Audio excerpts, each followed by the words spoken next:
The psychology of forgetting names. I am so excited to get into this one with you.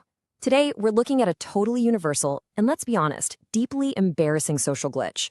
We're going to completely reframe this, unpacking what's actually happening in our minds when a name just vanishes into thin air. Okay, let's dive into this. Picture the scenario. You're standing there, your hand is outstretched, the introduction happens, a polite smile is exchanged, and poof, literally 3 seconds later, the thought hits you. You forgot their name. Was it Dave, Dan, something starting with a B? It's this stark, highly relatable moment of pure internal panic. And the tension just builds instantly, right? Because you know you're going to have to navigate the rest of this conversation, maybe even pet their dog and talk about the weather, completely without that one crucial piece of identifying information. And then comes the immediate follow-up thought, the one that really makes us cringe inwardly. Is it because you just don't care? It's a deeply ingrained societal assumption, isn't it? I mean, we're taught from a very young age that remembering someone's name is the ultimate sign of respect. So naturally, if you drop that name from your memory almost instantly, well, the logical conclusion must be that you simply lack respect for the person standing right in front of you. Which brings us to the label we so quickly slop onto ourselves: carelessness. Society automatically assumes that if you drop a name, you just don't care. But if we actually look at the psychology of this exact moment, we discover something completely different. Listen, if you are someone who easily forgets names, you are absolutely not careless. In fact, the truth is the exact opposite.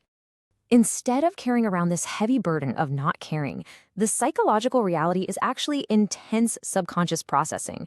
The person's brain isn't empty at all. It's completely overwhelmed. It is desperately trying to handle the profound weight and complexity of the human interaction happening in that very second. It's like a room in your mind that is absolutely overflowing with data.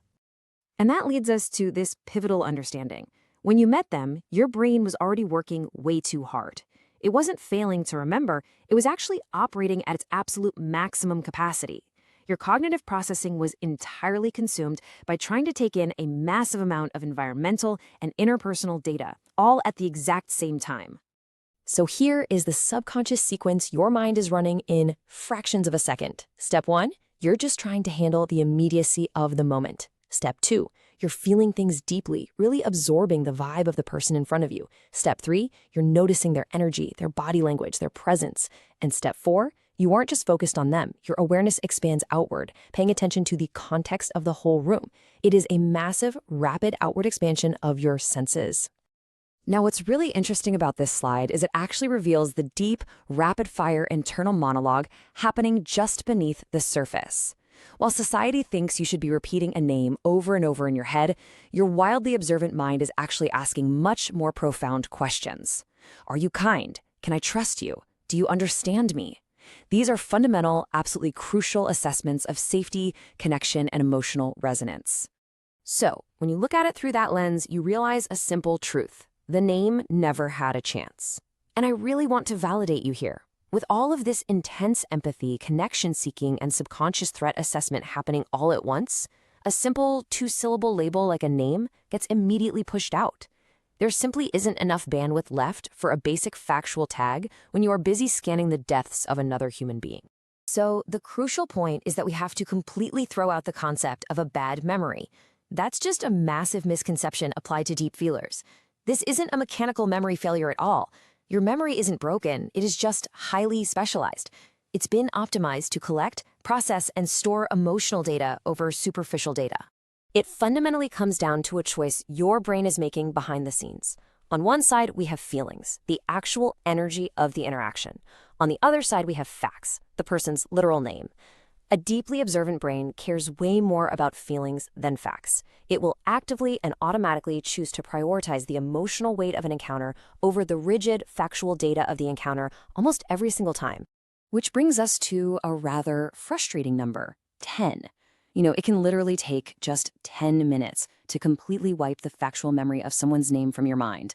10 minutes after a wonderful conversation with that new neighbor, the name is just gone, evaporated into thin air, leaving you feeling entirely unequipped for the next time you bump into them at the coffee station.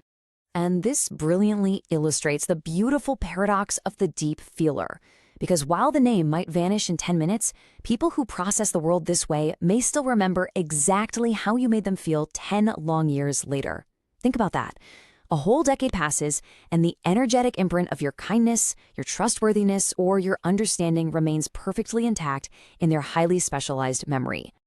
Which brings us to the ultimate payoff. Forgetting a name isn't a weakness, it's depth.